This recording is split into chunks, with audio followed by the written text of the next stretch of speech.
Broiler মুরগি যদি এভাবে একবার রান্না করেন, আমরা তো হাঁসের মাংস, গরুর মাংস চুই ঝাল দিয়ে খেয়েছি, কিন্তু ব্রয়লার মুরগি কখনো খেয়েছেন? তাহলে চলুন আজকে আপনাদের সাথে ভিন্ন ধরনের একটা রেসিপি শেয়ার করি। এখানে আমি 2টা রসুন দিয়ে দিলাম, আস্ত রসুন তেলের মধ্যে। পেঁয়াজ দিয়ে দিলাম প্রায় 3টার মতন, মানে অনেকখানি পেঁয়াজ দিতে হবে।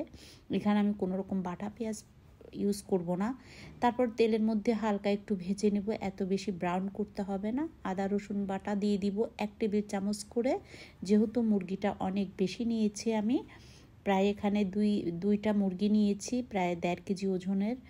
তারপর আমি এখন এটাকে ভালো করে কষিয়ে নিলাম। তারপরে দিয়ে দিলাম আমি লবণ স্বাদ মতন, 1/2 চা চামচ দিয়ে দিলাম হলুদের গুঁড়া।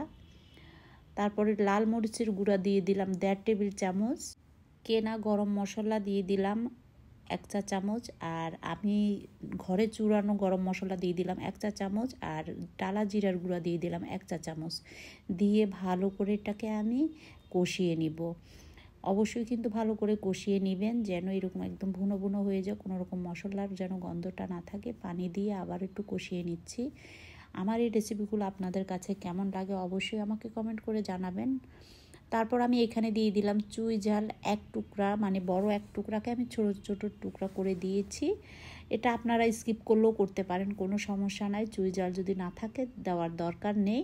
টক দই দিয়ে দিলাম 3 টেবিল চামচ। দেওয়ার পরে এখন আবারও কষিয়ে নিলাম, উপরে তেলটা উঠে আসছে। আমার এই রেসিপিগুলো ভালো লাগলে অবশ্যই আমার পেজটা ফলো করে দিবেন, ভিডিওতে একটা লাইক দিয়ে দিবেন, আর বেশি বেশি শেয়ার করে দিবেন। আর একই নামে ইউটিউব চ্যানেল চাইলে সাবস্ক্রাইব করে সাথে থাকতে পারেন। ব্রয়লার মুরগিটা আমি ভালো করে ধুয়ে পানি ঝরিয়ে নিয়েছি, যেন পানিটা বেশি না থাকে। তারপর আমি এখন মুরগিগুলোকে দিয়ে ভালো করে কষিয়ে নেব। কোনো রকম পানি দিবেন না এই মুরগিতে, কারণ এই মুরগির থেকে অনেক বেশি পানি বের হবে, যেহেতু এটা ফার্মের মুরগি।